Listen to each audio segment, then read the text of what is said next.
The phrase that kills vulnerability in your relationships is this: you're overreacting. Three little words that seem so simple, so offhand, but they carry the weight of a wrecking ball when they hit someone who's trying to be vulnerable with you. And here's the thing, you might not even mean it as harshly as it lands. You might toss it out casually, almost thoughtlessly. But for the person on the receiving end, it doesn't land lightly. It lands hard. It lands sharp. Because what they hear is not just, "You're overreacting." What they hear is, "Your feelings don't matter. Your experience isn't valid, and I don't want to hear it." Now, think about what's really happening in that moment. Vulnerability is already uncomfortable. It takes courage. When someone comes to you, whether it's your partner, your friend, your kid, they're already doing something brave. They're handing you the rawest part of themselves, saying, "Here, this is what's going on inside me. This is what scares me. This is what hurts." And in that fragile moment, they're asking just one thing from you: safety. They're asking, "Can I trust you with this? Will you hold it gently? Will you make room for me to feel this way without shutting me down?" And then, boom, the door slams. You're overreacting. It's like dropping a curtain right in front of their face. Suddenly, they're not just dealing with the original problem anymore. Now, on top of their hurt, they're dealing with your dismissal. On top of their fear, they're dealing with your judgment. And what happens then? They stop talking. They shut down. They retreat into themselves because their brain has just learned something: it's not safe here. And here's what makes it so dangerous. When people stop feeling safe, they don't argue harder to be heard. They don't keep pushing vulnerability. No, they close up. They protect themselves. And once that becomes a pattern, once silence replaces openness, the relationship starts bleeding out trust one drop at a time. You won't even see it right away. You'll just notice the distance getting bigger. The conversations getting shorter. The smiles getting smaller. And you'll wonder why. But I'll tell you why. It's because those three words, "you're overreacting," sent the signal: your emotions don't matter here. And let me be clear, this isn't just about romantic relationships. This is about every relationship you value. Your spouse, your best friend, your teenager, your coworker. Anyone who dares to bring you their feelings is handing you a test of safety. And the way you respond tells them whether or not they can come back with more. Now, here's where I want you to pause and really check yourself, because I know what some of you are thinking. You're thinking, "But Jefferson, sometimes people do overreact. Sometimes they blow things out of proportion." And sure, maybe that's true. Maybe what they're upset about looks small from where you're standing. But here's the truth: you don't get to decide how big something feels inside someone else's chest. You don't get to call their mountain a molehill just because you're not the one climbing it. And that's the trap. We think by telling someone they're overreacting, we're helping them put it in perspective. We think we're calming things down. But we're not. What we're really doing is shutting things down. We're trading connection for control. We're trading intimacy for convenience. And the cost of that trade is enormous, because while you might win the moment, you lose the relationship inch by inch. So, let me ask you, do you want to be right, or do you want to be close? Do you want to win the argument, or do you want to win their trust? Because I'll tell you what, trust is a lot harder to rebuild once it's been broken than it is to preserve it in the first place. When someone comes to you vulnerable, they're not looking for you to measure the size of their reaction. They're not handing you a calculator and saying, "Please compute whether my pain is proportional." They're not asking you to be judge and jury of their emotions. They're asking for one thing: connection. They're asking, "Can you sit with me in this? Can you see me? Can you hear me? Can you hold space for me even if you don't fully understand it? That's the heartbeat of vulnerability. It's not about accuracy. It's about safety. And safety is the soil where intimacy grows. Without safety, vulnerability dies. And without vulnerability, relationships starve. Now, let's go deeper into what happens neurologically, because I want you to understand this isn't just emotional, it's biological. When someone hears you're overreacting, their brain reads it as a threat. It activates the same parts of the brain that light up in physical danger. That little phrase flips on the fight or flight response. And most people don't fight harder. They flight, they leave, sometimes physically, but often emotionally. They wall themselves off. And that wall becomes harder and harder to climb every time it goes up. And listen, I get it. Sometimes when we say you're overreacting, it's not coming from a cruel place. It's coming from exhaustion or confusion or fear. Sometimes it's a defense mechanism.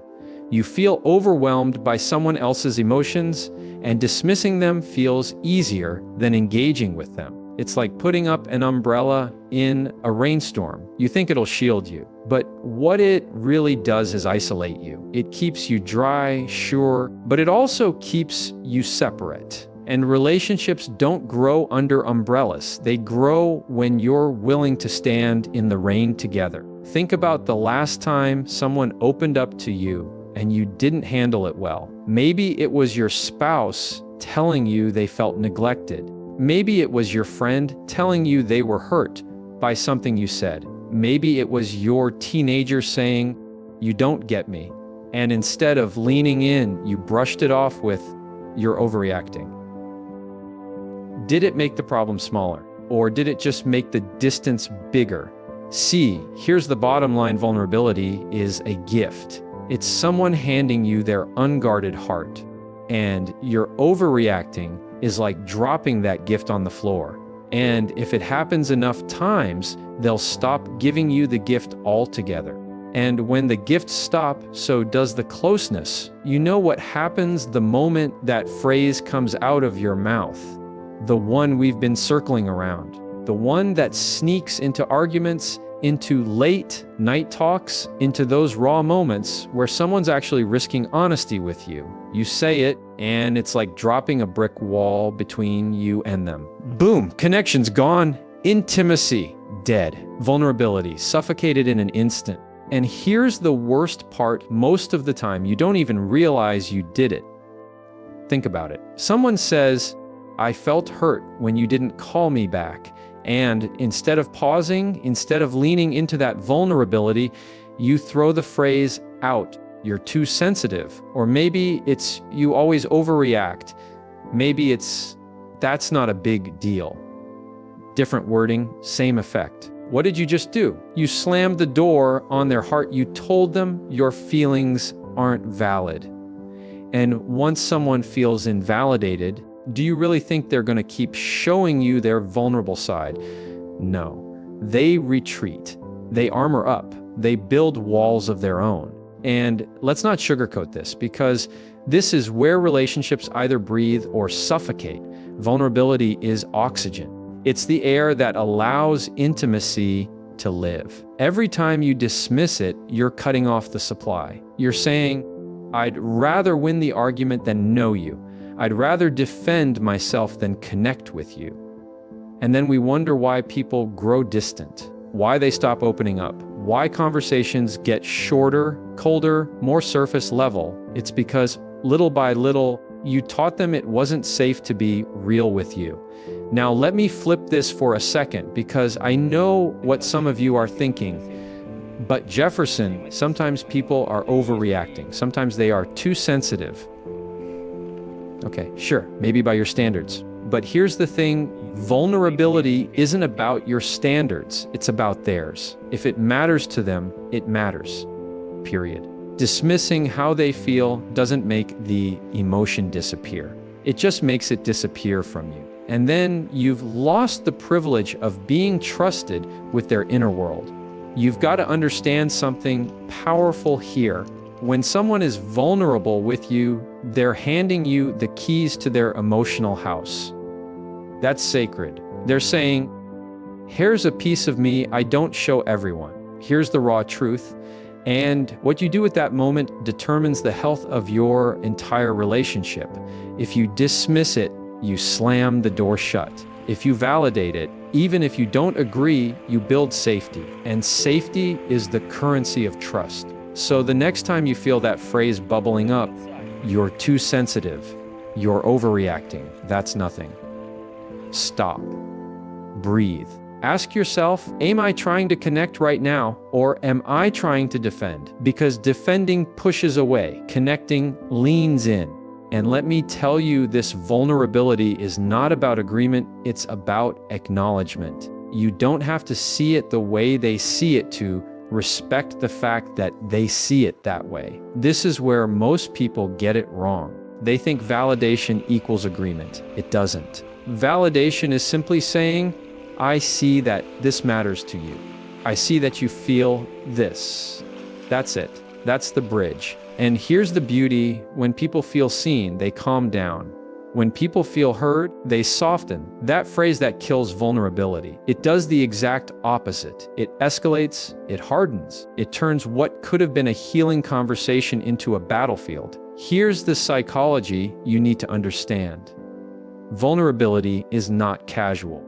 It's not something people toss around lightly. It's risky. It costs courage. The brain is wired to protect itself, and when someone takes the risk of showing you their feelings, their fears, their insecurities, they are stepping outside their safety zone. They're exposing the softest part of themselves, and their brain is screaming, "Don't get hurt."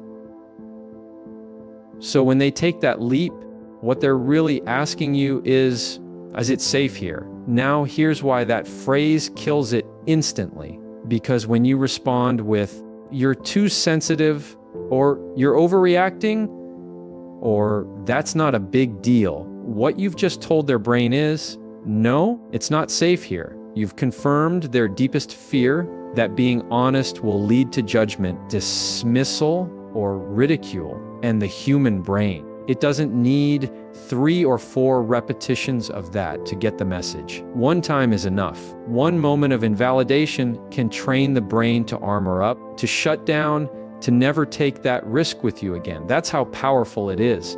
See, our minds are wired for survival, not connection. Connection is what we crave, but survival is what we default to. So if I open up and you slam me with that phrase, my survival instinct takes over. I'm going to protect myself. I'm going to avoid that pain next time. And that's where walls are born in relationships. Not because people don't love each other, not because they don't want to be close, but because one person unknowingly taught the other, "Your emotions are unsafe here." Think about how fast that works in real life. Imagine a child who falls and cries. The parent says, "Stop crying, you're fine." What happens? That kid learns, my feelings don't matter. It's not safe to express. Now fast forward 20 years, and that child is an adult in a relationship. Their partner says, "I felt hurt when you ignored me." And what comes out of their mouth? The same phrase, "You're too sensitive." Why? Because it was wired into them. Because they learned long ago that vulnerability is weakness, and the cycle repeats. This is why the phrase is so lethal. It doesn't just shut down the moment, it rewires the relationship. It creates a new rule, an unspoken contract that says, we don't go deep here. We stay on the surface. And surface level relationships, they look fine on Instagram. They look happy at dinner parties. But behind closed doors, they are starving for real intimacy. They are dry wells pretending to be rivers. And it's all because one phrase trained people to hide the truth. Now, let's talk about flipping it, because the same brain that shuts down with dismissal lights up with safety. When you respond to vulnerability with acknowledgement, the brain releases oxytocin. That's the bonding chemical. Safety literally floods the nervous system. The person thinks, I can breathe here, I can trust here, and trust multiplies. They open up more. they risk more, they let you in deeper. That's how intimacy is built, one safe response at a time. So instead of killing vulnerability with dismissal, flip it with curiosity. Curiosity is the antidote. Instead of saying you're too sensitive, try, help me understand what you're feeling. Instead of, that's not a big deal, try, I can see this is big for you. Tell me why. Notice something. None of those require agreement. You don't have to believe it's a big deal. You don't have to feel the same way. But what you're doing is creating a safe container for their feelings to exist. And once someone knows their feelings are safe with you, you've got influence, you've got trust, you've got intimacy. And let me make this clear, flipping it doesn't mean you let go of boundaries. It doesn't mean you have to absorb someone else's emotions as your own. It just means you honor them. You say, you get to have your feelings, and I respect that. That single shift from dismissal to curiosity is the difference between a partner who shuts down and a partner who keeps leaning in. It's the difference between a child who grows up armored and a child who grows up authentic. It's the difference between a marriage that grows stale and a marriage that keeps getting deeper. The phrase kills vulnerability because it tells the nervous system, this isn't safe. The flip creates safety by saying, you matter here. Your feelings belong here. That's the psychology. That's the battlefield. And every conversation you have, every conflict you face is a chance to either reinforce fear or build trust.